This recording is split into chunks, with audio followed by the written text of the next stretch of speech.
Ladies and gentlemen, this is a story that came out on NPR, February 12th, 2019. Church of Safe Injections offers needles, Naloxone to prevent opioid overdoses. It's amazing how much they got all of these supplies for drug addicts these days. And they are handing it out like water, y'all. On a cold, bitter afternoon in front of the Central Bus Stop in Bangor, Maine, about a half dozen people recently surrounded a folding table covered with homemade signs offering clean syringes, coffee, and Naloxone, the drug also known as Narcan, that can reverse an opioid overdose.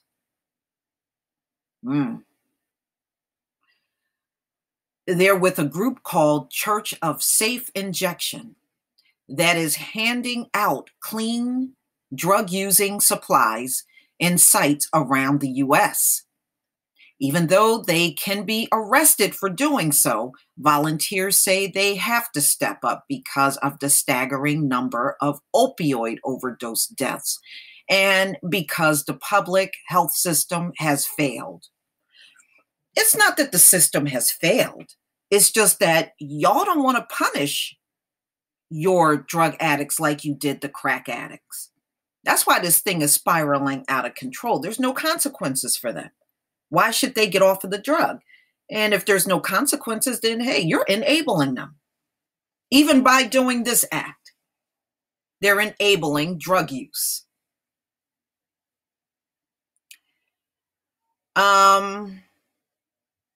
There are all these barriers to people getting well, like insurance and treatment rules, said one of the Bangor volunteers who goes by the name of David Carvaggio, though it's not his real name.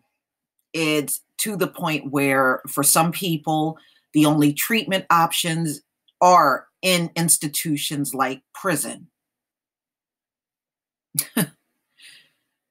Well, that was good enough during the crack epidemic. Isn't that amazing, y'all, how things have changed? Now prison is not the place for their drug addicts, but it sure was the place for the crack addicts during the 1980s. That was the perfect place for them, prison. In fact, like I said, I remember working with people and they were demanding that these addicts get put away in prison. But now that the face of the addict has changed, now prison is not the place where they should be. Go figure, y'all. I believe that there is not just like a moral duty to violate unjust laws, but in this circumstance, a spiritual duty.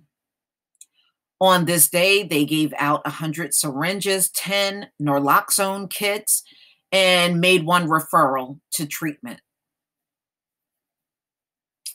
Unbelievable. What a difference a few years make, a few decades make. I'm going to go ahead and play the audio to this video, ladies and gentlemen. Hold on 1 second here. Okay, I guess it'll be all right.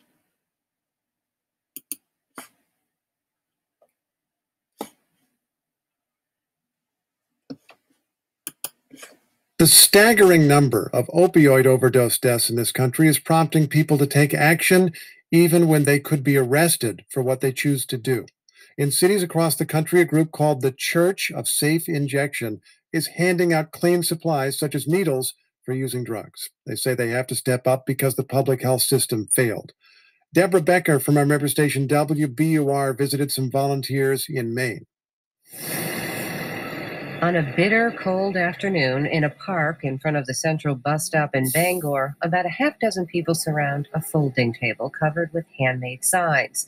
They're offering free, clean syringes and Naloxone, also known as Narcan, the drug that reverses an opioid overdose. We have some safe use supplies, which would be cookers, straps, cottons, This man goes by Dave Caravaggio, even though that's not his real name. He doesn't want to be identified because it's illegal in Maine to have more than 10 hypodermic syringes unless you're a certified needle exchange.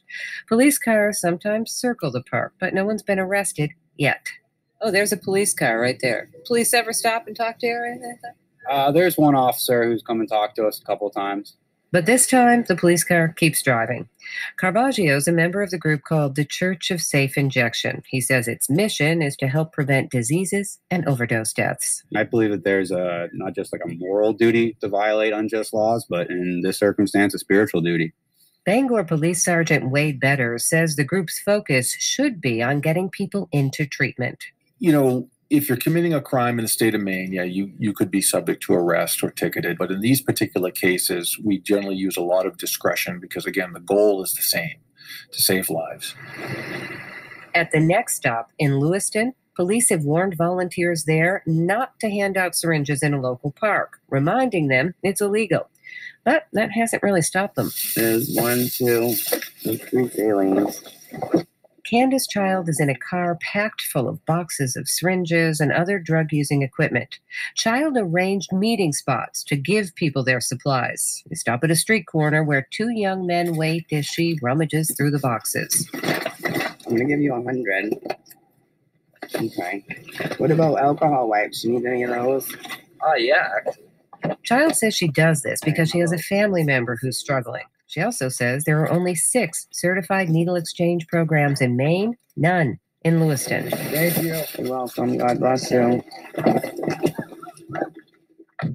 Child says she's willing to risk arrest because she believes she's doing what government health officials should be. Why wait? Should we all sit around and talk and point fingers, or should we all get off our do something about it?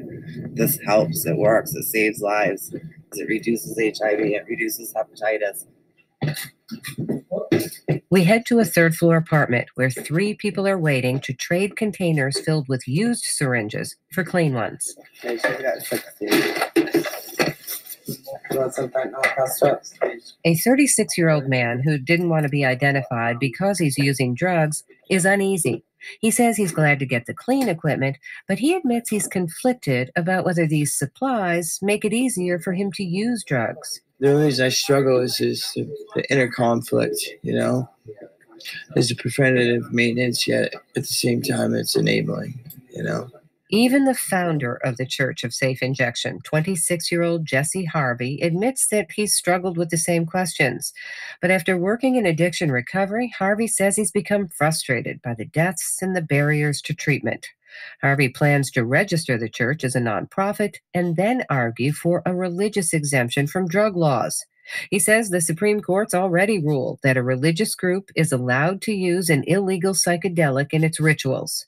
And Harvey's quick to say he's not advocating legalizing drugs. No, not at all.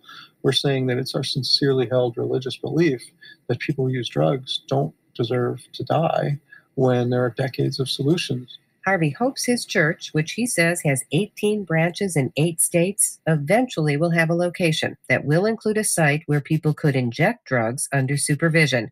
For now, though, his congregants will continue risking arrest to hand out supplies.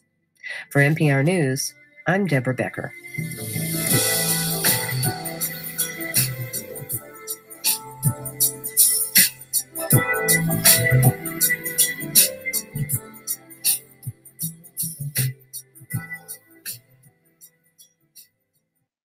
Okay, ladies and gentlemen, you heard it.